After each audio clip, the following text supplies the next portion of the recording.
Good morning. तो आगे का टॉपिक है हमारा लॉ ऑफ एक्सपोनेंट। समझते हैं लॉ ऑफ एक्सपोनेंट है क्या। तो और ये अब मतलब पढ़ते क्यों हैं हम लोग। तो बेसिक से स्टार्ट कर रहे हैं। मान लेते हैं हमारे पास कुछ है a raise to the power n। तो a को हम क्या बोलते हैं, बेस बोलते हैं, और n को क्या बोलते हैं, एक्सपोनेंट बोलते हैं, पावर भी बोलते हैं और इंडेक्स भी बोलते हैं। अलग अलग जगह अलग अलग यूज़ करते हैं, लॉग में अलग यूज़ करेंगे। वैसे तीनों यूज़ कर सकते हैं, गलत नहीं है, तीनों का मतलब वही होता है, मतलब वही है। A raise to the power 2, a is the base, 2 is power, exponent as well as index. तो इसके प्रॉब्लम को सॉल्व करने के लिए कुछ नियम हैं।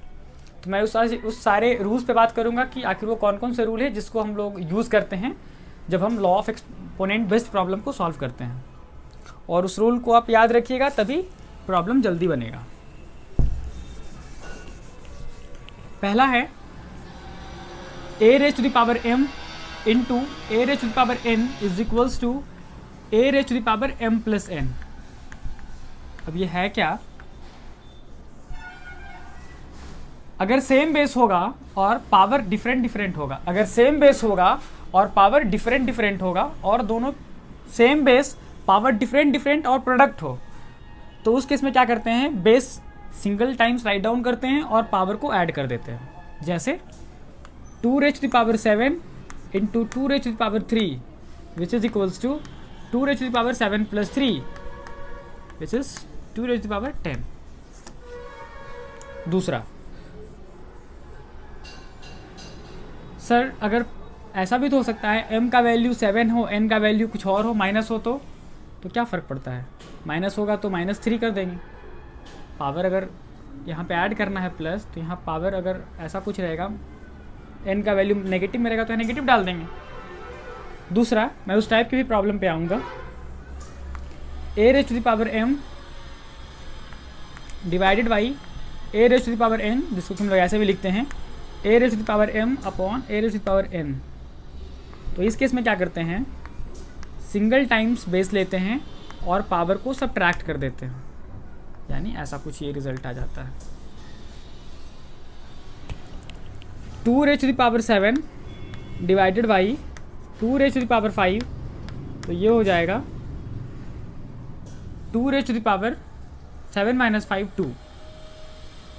अब ये कब अप्लाइड है, जब m बड़ा होगा n से, जब m बड़ा होगा n से। सर अगर जब n छोटा होगा, मतलब m छोटा होगा n से, तब तो उस केस में इफ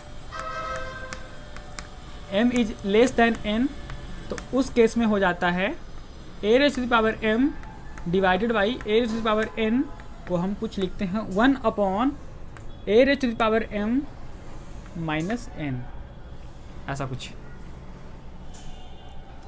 याद करने वाला है नहीं, स्पेशल नहीं है। मैं आपको बताता हूँ प्रॉब्लम पे अप्लाई करके कैसे। मान लीजिए यहाँ पे m का वैल्यू 7 था और n का वैल्यू 5 था, तो 7 माइनस 5 2 हो गया। अब हम यही केस को पलट देते हैं, यानी m के जगह 5 ले लेते हैं और n के जगह 7 ले लेते हैं। तो क्या होता है, simple, a raise to the power m minus n होता इन जनरल। तो a raise to the power 5 minus 7 which is a raise to the power -2। अब ये सॉल्व होता ना, a raise to the power -2 का मतलब होता है पावर कभी भी नेगेटिव नहीं रहने देना है। तो क्या करेंगे हम इसको, ये जो मेरा बेस है उसको उसका इन्वर्स कर देंगे, मल्टीप्लिकेटिव इन्वर्स, यानी ये हो जाएगा 1 अपॉन a, और पावर को पॉजिटिव कर देंगे, क्योंकि जब हम पावर नेगेटिव नहीं देखना चाह रहे थे, तो जैसे ही पावर नेगेटिव को हटाने का रूल क्या है कि जिस बेस पे पावर है रेज किया हुआ, उस बेस को हम उसका मल्टीप्लिकेटिव इन्वर्स निकाल देते हैं और पावर पॉजिटिव कर देते हैं। तो rule number 1, rule number 2, rule number 3 यही है। Rule number 3, x raise to the power minus n। तो रूल के अकॉर्डिंग पावर, किसी भी बेस का पावर अगर नेगेटिव होगा तो हम बिल्कुल पावर को नेगेटिव में देखना पसंद नहीं करेंगे। तो क्या करेंगे हम लोग, तो जिस बेस का पावर रेज होगा माइनस में, उस बेस का मल्टीप्लिकेटिव इन्वर्स निकालेंगे। तो क्या हो जाएगा 1 upon x।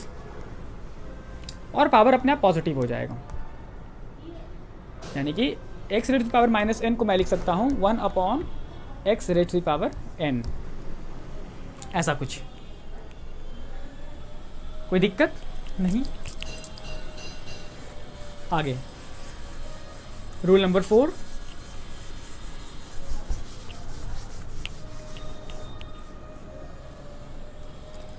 a raise to power b raise to power c raise to power d, ऐसा कुछ अगर होगा तो उस केस में क्या करेंगे, a raise to power base वही रहेगा, बाकी जितना पावर है प्रोडक्ट में चला जाएगा, यानी कि b into C into D.